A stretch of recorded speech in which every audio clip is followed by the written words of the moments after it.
नमस्कार, मैं हूं आशीष और आप देख रहे हैं आशीष कॉमर्स क्लासेस। मेरे प्रिय साथियों, हम लोग अपने वीडियोस में बात कर रहे थे बिजनेस एनवायरनमेंट की, यानी व्यावसायिक वातावरण की, जिसमें हम लोगों ने पिछली वीडियोस में समझा था कि भारत में विनियोग और भारत में बचत क्या होती है, जिसमें हम लोगों ने बहुत सारे पॉइंट्स को बहुत ही बारीकी से समझा था और जाना था।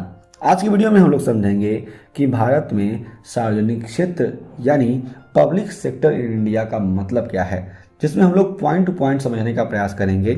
सबसे पहले कि सार्वजनिक क्षेत्र का अर्थ क्या होता है, यानी इसका मीनिंग क्या है। फिर हम लोग समझेंगे कि सार्वजनिक क्षेत्र की परिभाषा क्या होती है। फिर हम लोग समझेंगे कि जो भी सार्वजनिक क्षेत्र है उसकी विशेषताएं कौन कौन सी, और हम लोग लास्ट में समझेंगे कि भारत में सार्वजनिक क्षेत्र क्या है, यानी पब्लिक सेक्टर इन इंडिया। इसमें हम लोग बहुत सारे एग्जाम्पल्स भी समझने का प्रयास करेंगे। सबसे पहले समझते हैं कि सार्वजनिक क्षेत्र का अर्थ क्या है, यानी मीनिंग ऑफ पब्लिक सेक्टर। ठीक है, जिन उपक्रमों या उद्योगों पर सरकार का अथवा सार्वजनिक संस्थाओं का स्वामित्व अथवा प्रबंध होता है उन्हें सार्वजनिक उपक्रम या सार्वजनिक क्षेत्र कहा जाता है।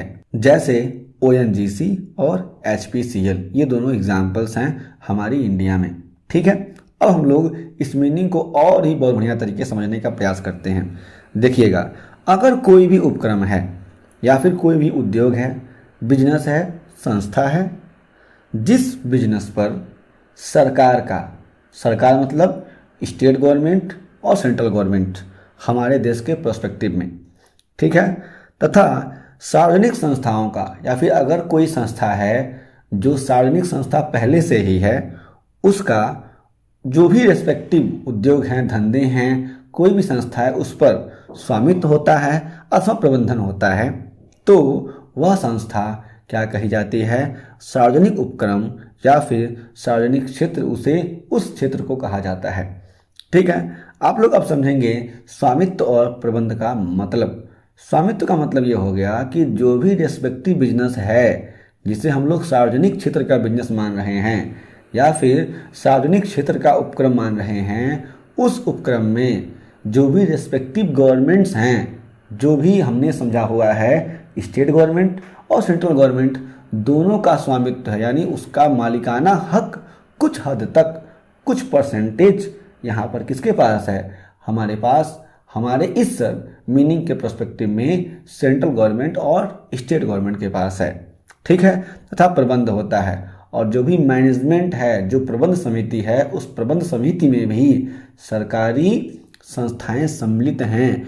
तो वह संस्था, जिस संस्था में स्वामित्व और प्रबंधन अगर किसी सरकारी संस्था का है या फिर सरकार का है, तो वह संस्था हो जाएगी सार्वजनिक क्षेत्र की संस्था, या फिर इसको हम लोग कहते हैं कि वह संस्था क्या है? सरकारी संस्था है। ठीक है, और यहाँ पे मैंने आप सभी को एग्जाम्पल बताया ही है, ONGC और HPCL। अब आगे बढ़ते हैं।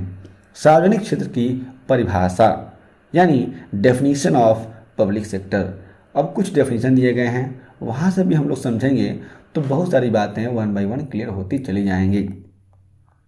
पहला है SS खेड़ा के अनुसार, ये कहते हैं, कुछ बताते हैं, आप लोग समझिएगा, कि सार्वजनिक उपक्रमों से आशय केंद्रीय सरकार यानी सेंट्रल गवर्नमेंट, जो प्रेजेंट टाइम में हमारे पास BJP गवर्नमेंट है 2024 के रेस्पेक्टिव में, द्वारा, या राज्य सरकार, अगर मैं यूपी की बात करूं तो योगी गवर्नमेंट है, द्वारा या उनके द्वारा मिलकर संचालित औद्योगिक, वाणिज्यिक और आर्थिक क्रियाओं से है। बात बहुत ही क्लियर है कि अगर कोई भी उपक्रम है, कोई भी संस्था है, कोई भी बिजनेस है, जिसको या तो सेंट्रल गवर्नमेंट यानी केंद्रीय सरकार चला रही है, या फिर राज्य सरकार यानी स्टेट गवर्नमेंट चला रही है, या फिर दोनों मिल करके चला रही हैं, तो वह संस्था कही जाएगी सार्वजनिक संस्था, यानी उसको हम लोग कहेंगे सार्वजनिक क्षेत्र की संस्था, या फिर हम लोग उसको कह सकते हैं कि वह क्या है? सार्वजनिक क्षेत्र है। क्लियर है? आगे बढ़ते हैं सेकंड डेफिनेशन की ओर। TR शर्मा के अनुसार ये कहते हैं कि सार्वजनिक उपक्रम एक ऐसी संस्था है जिस पर या तो राज्य का स्वामित्व हो अथवा उसकी प्रबंध व्यवस्था राजकीय तंत्र द्वारा संचालित की जाती हो, अथवा दोनों ही राज्य के अधीन हो। बात को थोड़ा सा घुमा कर कहा गया है, जो मैंने आप सभी को भी बताया है। समझने का प्रयास करेंगे कि अगर कोई भी ऐसी संस्था है, वह सार्वजनिक संस्था तभी होगी अगर उस संस्था पर राज्य का स्वामित्व हो। राज्य का स्वामित्व का मतलब यह है कि देश का स्वामित्व हो, यानी सरकार का स्वामित्व हो। आप लोग सीधे तौर पे ये बात समझेंगे। और सरकार की बात करेंगे तो हम लोग सेंट्रल गवर्नमेंट और स्टेट गवर्नमेंट को कंसीडर कर सकते हैं, या फिर जिसकी प्रबंध व्यवस्था राजकीय तंत्र, यानी अगर जो भी कंपनी है जिसको हम लोग सार्वजनिक क्षेत्र की कंपनी मान रहे हैं, तो उसका जो मैनेजमेंट है, उसका मैनेजमेंट संचालित किया जा रहा है किसके द्वारा? राज्य के द्वारा, या फिर जो भी कंपनी है उसके द्वारा, और जो भी राज्य है उसके द्वारा। तो हम लोग कह सकते हैं कि वह क्या है? वह संस्था सार्वजनिक क्षेत्र की संस्था है, या फिर वह क्षेत्र सार्वजनिक क्षेत्र है। अब आगे बात करते हैं सार्वजनिक क्षेत्र की विशेषताओं के बारे में, यानी कैरेक्टरिस्टिक्स ऑफ पब्लिक सेक्टर। इसमें हम लोग 1 बाय 1 5 बातों को समझने का प्रयास करेंगे इन शॉर्ट। पहला है सरकार का स्वामित्व एवं नियंत्रण, गवर्नमेंट ओनरशिप एंड कंट्रोल। जो भी अगर कोई भी संस्था सार्वजनिक क्षेत्र की संस्था है, यानी अगर वह सार्वजनिक उपक्रम है, या फिर हम लोग कह सकते हैं कि अगर वह सार्वजनिक क्षेत्र है तो उस पर सरकार का स्वामित्व होगा, यानी ऑनरशिप किसका होगा? सरकार का होगा। मालिक कौन होगा? सरकार का होगा भाई साहब। और जो भी नियंत्रण है उस संस्था के बारे में नियंत्रण मंडल है, उसको हम लोग प्रबंध समिति भी कहते हैं, मैनेजमेंट भी कहते हैं, वह भी किसका है? सरकार का है। दूसरा हो गया सामाजिक कल्याण का उद्देश्य, यानी पब्लिक वेलफेयर ऑब्जेक्टिव्स।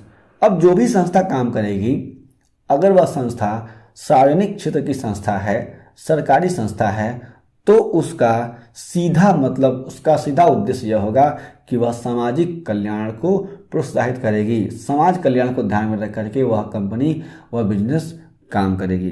ठीक है। तीसरा है सार्वजनिक निधियों के माध्यम से वित्त पोषण, यानी फाइनेंसिंग थ्रू पब्लिक फंड्स। जो भी पब्लिक फंड्स आते हैं, जो भी गवर्नमेंट्स पैसे लेके आती है टैक्स के फॉर्म्स में, उनके द्वारा इन संस्थाओं को चलाने के लिए पैसे दिए जाते हैं, जो भी अगर सार्वजनिक क्षेत्र की संस्थाएं हैं तो।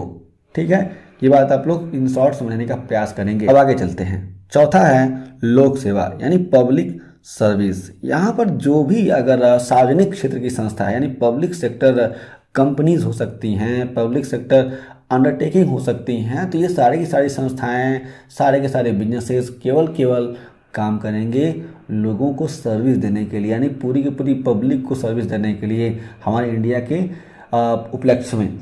ठीक है, आगे बात करते हैं पांचवें की, गैर लाभकारी उद्देश्य, नॉन प्रॉफिट मोटिव। और जो यहाँ पर सार्वजनिक क्षेत्र की संस्था काम करती है तो उसको काम करने में कोई भी लाभ उद्देश्य दिखाई नहीं देता है। यहाँ पर कह सकते हैं कि उसके चलने का, उसके काम करने का उद्देश्य लाभ नहीं होता है विशेष रूप से। ठीक है ना। अब आगे बात करते हैं हम लोग भारत में सार्वजनिक क्षेत्र की, यानी पब्लिक सेक्टर इन इंडिया, कुछ बातें समझते हैं अपने देश के पर्सपेक्टिव में। भारत में सार्वजनिक क्षेत्र का तात्पर्य सरकार के स्वामित्व वाले और सरकार द्वारा संचालित उद्यमों और संगठनों से है। क्लियर बात कह दी गई है कि अगर भारत में कोई भी सार्वजनिक क्षेत्र की संस्था है, इसका मतलब यह है कि वह संस्था सरकार के द्वारा चलाई जा रही है।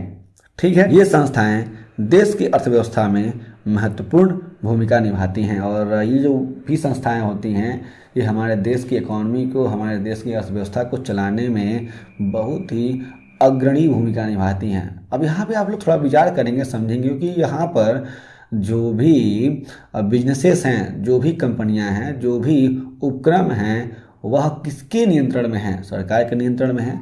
तो सरकार यहाँ पर पब्लिक सर्विस को फॉलो करते हुए ऑब्जेक्टिव रखती है कि भाई साहब सबको अच्छी सुख सुविधाएं मिलें, अपना प्रॉफिट कम देखती, इसलिए यहाँ पर जो भी इकोनॉमिक डेवलपमेंट है बढ़िया होता है इन संस्थाओं से हमारी कंट्री का। आगे बात करते हैं, और कहा गया है कि वे विनिर्माण यानी इन्वेस्टमेंट्स, सेवाओं, बुनियादी ढांचे और सामाजिक कल्याण जैसे विभिन्न क्षेत्रों में लगी हुई हैं। वन बाई वन समझेंगे। विनिर्माण का मतलब होता है इन्वेस्टमेंट्स करना, ठीक है ना। कोई भी कंपनी है जो इन्वेस्टमेंट कर रही है तमाम तरह के सेक्टर्स में, ठीक है। सेवाएं दी जा रही हैं उन कंपनीज के द्वारा। बुनियादी ढांचे, जो भी आधारभूत संरचनाएं निर्मित हो रही हैं, सड़कें बन रही हैं, रोड बन रहा है, बड़े बड़े डैम बन रहे हैं, हॉस्पिटल्स बन रहे हैं, इनके निर्माण में। और इसके साथ साथ सामाजिक कल्याण के क्षेत्रों में भी यह संस्थाएं लगी हुई हैं, लगातार काम कर रही हैं लोगों को सर्विस देने के लिए। आगे है, सार्वजनिक क्षेत्र को दो प्रमुख भागों में वर्गीकृत किया गया है हमारे देश में। पहला है केंद्रीय सार्वजनिक क्षेत्र उद्यम यानी CBSE और राज्य सार्वजनिक क्षेत्र उद्यम यानी SPSE। तो इस तरीके से हम लोग अपने देश के संदर्भ में समझ सकते हैं कि हमारे देश में सार्वजनिक क्षेत्र इस तरीके से है। तो यहाँ पे हम लोगों ने समझा कि भारत में सार्वजनिक क्षेत्र क्या होता है, यानी पब्लिक सेक्टर इन इंडिया, जिसमें हम लोगों ने पॉइंट टू पॉइंट सारी की सारी बातों को समझ लिया, जान लिया। यदि आपके पास कोई प्रश्न होता है इस विषय से, इस टॉपिक से रिलेटेड, तो आप लोग अपने सारे के सारे प्रश्नों को पूछ सकते हैं। हम आपके सभी प्रश्नों का आंसर जरूर करेंगे। हम लोग आने वाली वीडियोस में आपके प्रश्नों को कंसीडर करते हुए आगे भी बहुत सारी बातें करेंगे, समझेंगे, जानेंगे। तब तक के लिए जय हिंद।